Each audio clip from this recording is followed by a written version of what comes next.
A Look into Rehabilitation by Annika Brenham. For my final project, I chose the case of Tomir Johnson and Dee Dee Douglas. Bars can't build better men, and misery can only break what goodness remains. Stuart Turton. Generally speaking, punishment makes men hard and cold. It concentrates, it sharpens the feeling of alienation, it strengthens the power of resistance. Friedrich Nietzsche. So, what exactly is rehabilitation?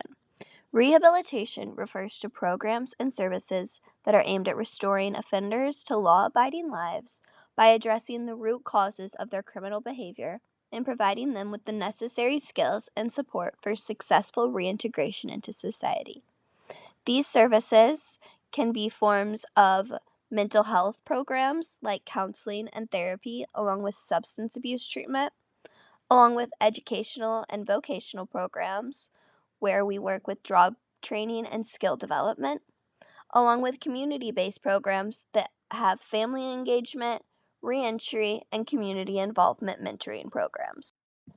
Now, how do these rehabilitation programs differ from our historical sanctions of the past? First, we have the monastery cells. These were isolated rooms found in monasteries where wrongdoers were sent to reflect and pray on their actions. These rooms allowed no visitors except for the people who brought them food, but they were not allowed any communication. Wrongdoers were in complete isolation. In comparison, the wrongdoers who had committed to bridewells were commonly found in overcrowded facilities. These wrongdoers were commonly prostitutes, women who were then used as forced laborers and often faced corporal punishment. While these two sanctions were different in terms of isolation factors, they both failed to focus on the root cause of the wrongdoing. The monastery cells forced people into isolation where they could not reconnect with their community, and bridewells focused too harshly on punishments and not on what the reason was for the prostitution. Now, how does this relate to in real life cases? In the case of Tomir versus Dee Dee, on November 20th, 2022, 16-year-old Tomir Johnson shot and killed 34-year-old DeCarlo Douglas, otherwise known as Dee Dee, in a drug deal gone wrong. During this, Dee Dee's 1- and 3-year-old son were present in the back seat of the Jeep. When Tomir was found later coming out of a nearby house with his 14-year-old brother, he was found with gunshot wounds to his leg and abdomen.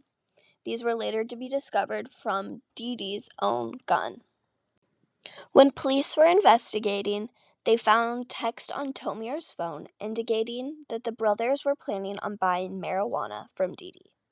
The prosecution argued that Tomir tried to rob Mr. Douglas, and that is when Mr. Douglas pulled a gun and Tomir then shot him in return. The defense argued that it was a drug deal gone wrong, and when the boys tried to back out of the deal, the fight ensued.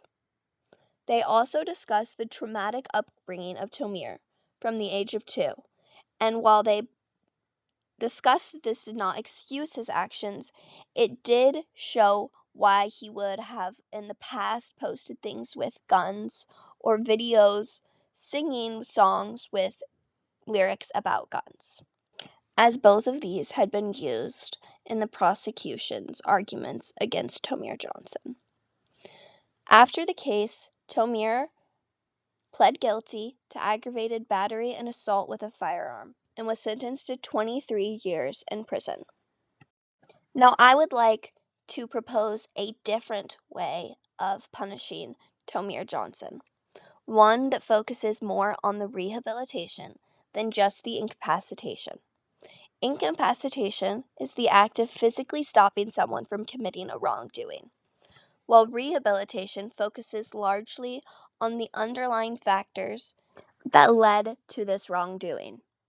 Specifically, in the case of Tomir Johnson, I would propose a plan that focused less on the incapacitation and more on the rehabilitation, especially considering this was a juvenile offense, with Tomir Johnson being just 16 during the crime. When he was charged with 23 years in prison, he was then lost out on the rest of his developmental years and many of the connections he could have formed in the community and as a form of job payment. This is why he should focus less on the incapacitation and more on rehabilitation in a short period of time of incapacitation. Things that focus on therapy for the past traumas he has had and new community building programs so he can go out and rejoin as a better member to society.